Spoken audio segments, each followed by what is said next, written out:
Oggi prepareremo un classico della pasticceria siciliana, ovvero la cassata siciliana al forno. Tutti conoscono la versione colorata con i canditi, ma i veri intenditori cercano lei, la versione al forno, sobria fuori, ricchissima dentro. È lo scrigno perfetto per chi ama la purezza dei sapori siciliani, senza troppi fronzoli. Questo è un dolce della tradizione che non stanca proprio mai. Prepararla è davvero molto semplice, quindi allacciate il grembiuli che iniziamo subito a cucinare. Pronto è servito. Allora, come prima cosa prepariamo la pasta frolla, quindi in una ciotola inseriamo 500 g di farina 00, poi 200 g di zucchero semolato, la scorza di un'arancia o di un limone bio e un pizzico di sale. E misceliamo questi ingredienti. Successivamente inseriamo 200 g di burro, anche se nella ricetta originale era previsto l'uso dello strutto. Se volete utilizzare lo strutto ne usate 190 g. Con il burro otteniamo una frolla più saporita, con lo strutto invece una frolla più friabile. Ora lavoriamo con le mani fino ad ottenere un composto dalla consistenza sabbiosa.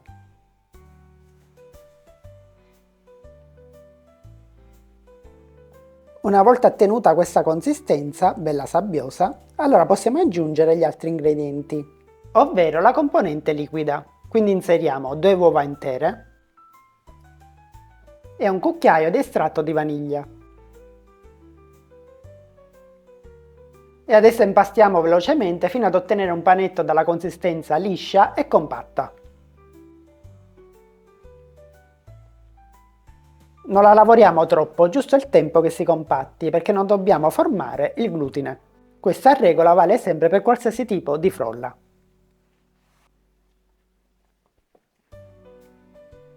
Una volta ottenuto un panetto liscio e compatto, lo avvolgiamo nella pellicola trasparente e lo riponiamo in frigo per almeno un'oretta.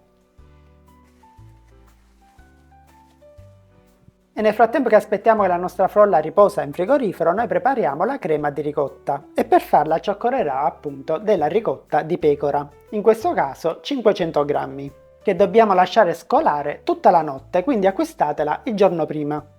Questo passaggio è facoltativo, se volete una crema di ricotta più liscia e vellutata la setacciate, se la volete più grezza la lasciate così per com'è.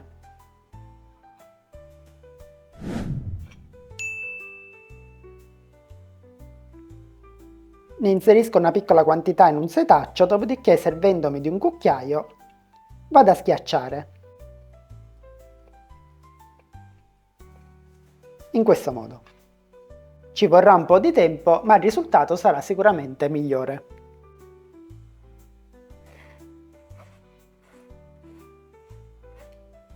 Una volta terminato di setacciare la ricotta, inseriamo 200 g di zucchero semolato,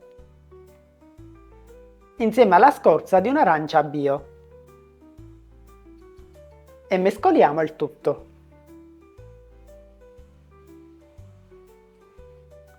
Mescoliamo fino a quando lo zucchero non si sarà completamente incorporato alla ricotta. Successivamente inseriamo 80 g di gocce di cioccolato e terminiamo di mescolare.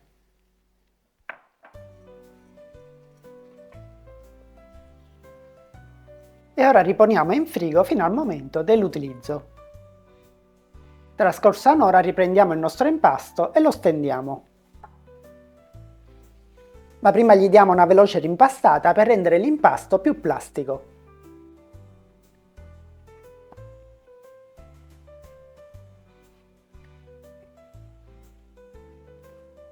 Stendiamo l'impasto con uno spessore di circa 4-5 mm. E ora siamo pronti per trasferire il nostro impasto all'interno di una teglia. Io sto utilizzando questa da 24 cm con fondo removibile.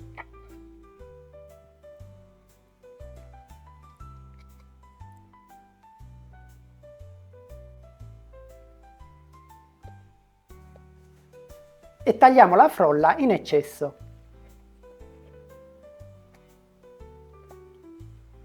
La frolla che ci è avanzata poi la utilizzeremo per creare la copertura. Ora non ci resta che inserire la nostra crema di ricotta.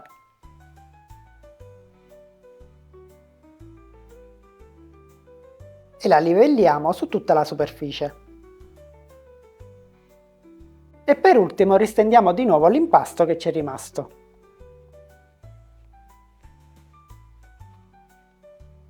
E ricopriamo la nostra cassata.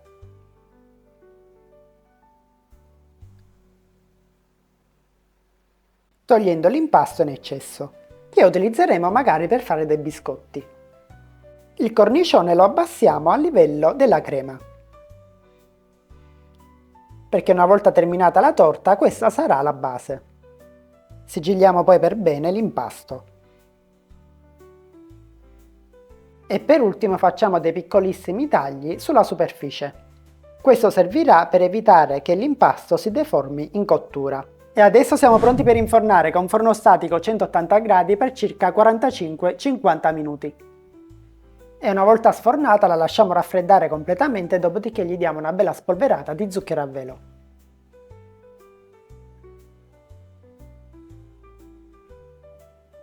E servendoci di un coltello realizziamo quelle caratteristiche strisce sulla superficie.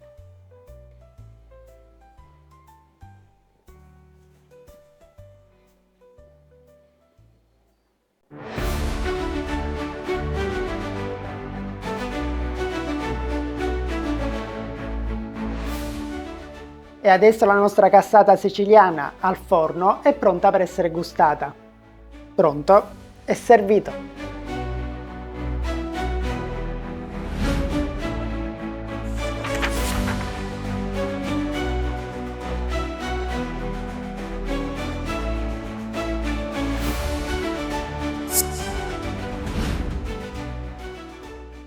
Pronto e servito.